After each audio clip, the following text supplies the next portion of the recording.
So what up, dudes? How you doing, man? Hope you all doing good. It's Father's Day weekend. Check out this. This is what I got for Father's Day. I'm pretty stoked. I think the kids got me something else small for Father's Day. We haven't had that official party yet, but this came in the mail. It's for me, and what better thing for a Father's Day gift than something like this, right? Because I'm gonna turn around, I'm gonna wear it on my belt. My kids are gonna remember it on me, and I'm gonna hand it back to them one day. I'm gonna put all that daddy soul and love into the knife, like this one. I was living out in New Mexico, doing construction, building houses. Wore this one all the time. This is my, I think it says 100-year anniversary. I just turned 49 and look what I'm doing. Yep, 1902 to 2002. So I guess I bought this in 2002. Originally, my mom and dad had bought my brother a knife like this $1. And they had bought me one like a year or two before him. But mine was a Chinese knockoff, not $1. Real square edges. It looked very similar to this, but it was a no-name. And I always sort of wanted the $1. And I think I bought this one myself. In 2002, absolutely bought this myself. So this is your classic Buck 110. And this one that I got for Father's Day this year is the Buck 112, a smaller version. It's the one I really wanted to get now, sort of like my updated version of the traditional knife, one that I could wear all the time. And I don't do construction job anymore, but I still want to wear it. And the reason for this video is I'm going to try to hack this sheath that came with the Buck 112, and I want to turn it into a horizontal carry, and I have an idea, and it's pretty simple. So I figured I'd make a YouTube video. If it works, great. If it doesn't, I might save you from destroying your sheath. But this is the auto version. I don't know if you knew that they even made this. This is pretty sweet. Watch. Yeah, I like it. You gotta make sure it clicks. Yeah, really cool. I like the size of this. I'm one that actually loves the weight. I really like to carry this horizontal on my belt. So anyway, I got an idea. But another point I wanted to bring up, the reason I got a knife at all right now and have sort of been reminded of the feeling I had remembering my dad, grandfathers, and uncles wearing knives like this is that soul. You know, that memory of seeing the knife your whole life hanging on your dad's belt. And, you know, my dad's right now, he still has his knife, but it's got holes worn through the sheath because he's put so much wear on it. And there was a YouTube channel the guy is 47, I believe. He just started skateboarding. He found me, subscribed to my channel, and told me to check him out. And I guess he'd done some bushcraft videos for about 3 years, and he has a couple of videos on the Buck 110, this knife, that have done really well. So I checked him out, and it rejuvenated that whole idea about putting that soul into your knives and then being able to hand it down to your kids, and what it's going to mean to your kids one day to be like, this was my father's knife, and have it date stamped or something, you know, back 100 years or something. Like my dad was just telling me last night that he's got some knives from his dad, and I mean, to be able to have those things passed down is pretty great. So I think I paid around $160 for this, and I might not normally pay that much money for a pocket knife like this, but for something that I'm going to consider sort of an heirloom that I'm going to hand down to my children, I think it's worth it for the extra money. And especially that Buck has such a great warranty. I actually went to school with, I think it was a nephew of Chuck Buck. This is back in Crest, California. I remember, man, this was probably grade school, junior high age, he had given me a couple of buck knives.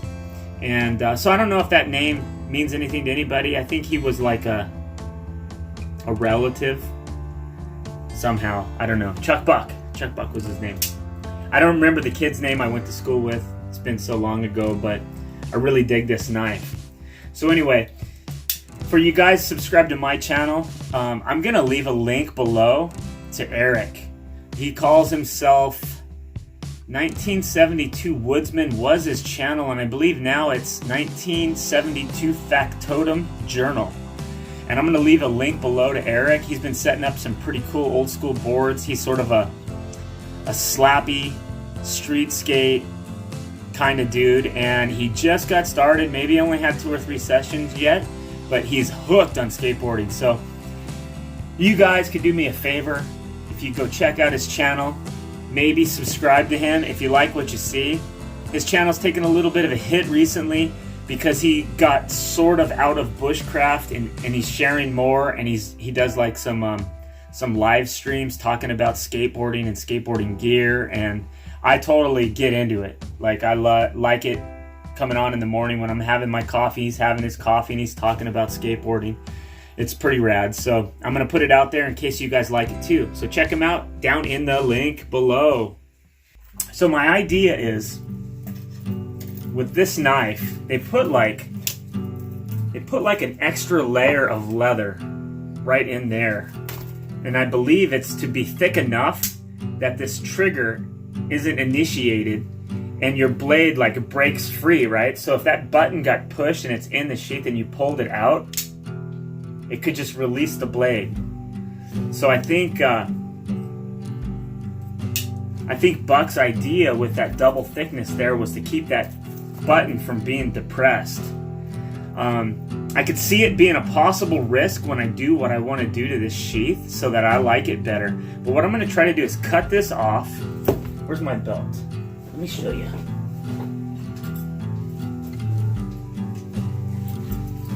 So here's my belt. Pretty broken, brass knuckles. We can buy brass knuckles here in Texas this October. I'm psyched about that. I've wanted to have a pair of brass knuckles my whole life, so I'm feeling geeked up about that. Here's my belt. It's pretty broken. This side's got some life in it. I'm gonna measure it. So I'm dealing with 1.5 inches, a little less than 1.5 inches of thickness here on my belt. And this case, I've got from stitching to stitching, I have 1.75 inches, which is kind of tight. But what I'm thinking I can do, and you know, carrying a case like this, it's not awful up and down, but when you drive, I would much rather carry it like this. And I just think that I have enough room with that belt to slide that belt in there, and I'm just gonna do it. So let's do this.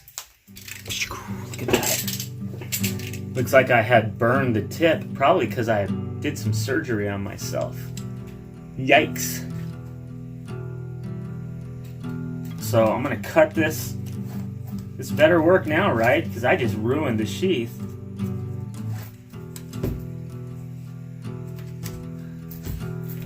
And then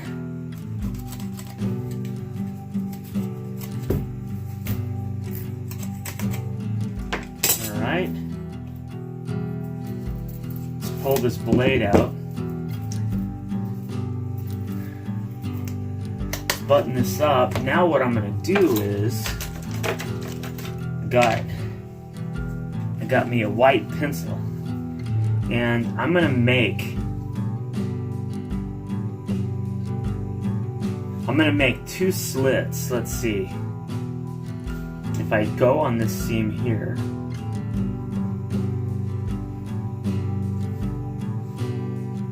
and I go on this seam here. Since I already got so many holes drilled through here and here, I might as well cut those parts out.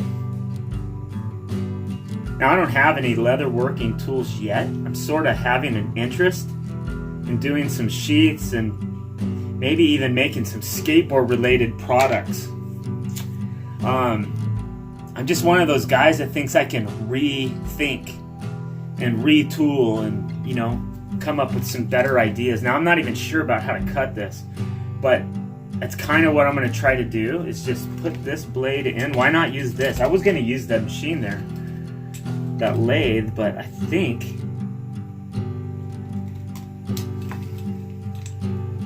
let's cut it down lower. Alright, so I'm going to try using this machine. That's not cutting as easy as I would think. Let's see what I got here. I think I can get a straighter cut with this guy. Let's try this one. It's going to smell in here.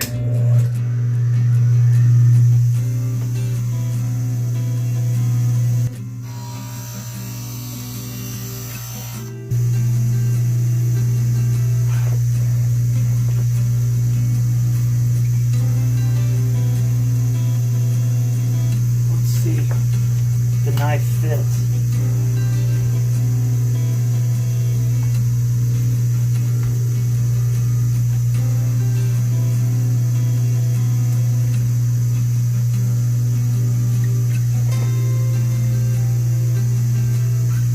All right, let's try this on my belt.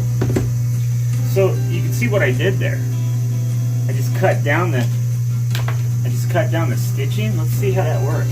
It's going to be a tight fit, but I don't want to make it too big. Definitely at first.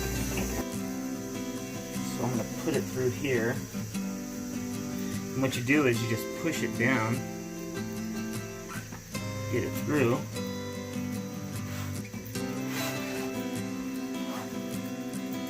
Get it right where I want it.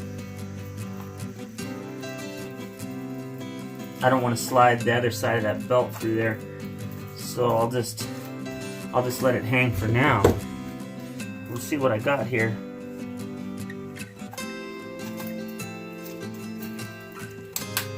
Dude, like that.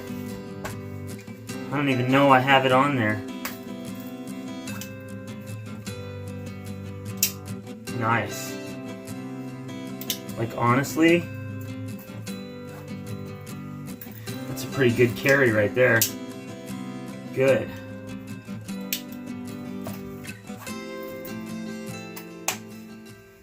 So there it is, guys. Horizontal sheath carry, scout carry, I think that's what they call it. I'm new to the knife scene. 16 minutes. I got it done in 16 minutes. It's pretty rad. You're going to see me, I'll probably be skateboarding in this thing. I want to put a lot of soul into it. So it's got to be some Thrasher energy, right? Peace out, guys. Later.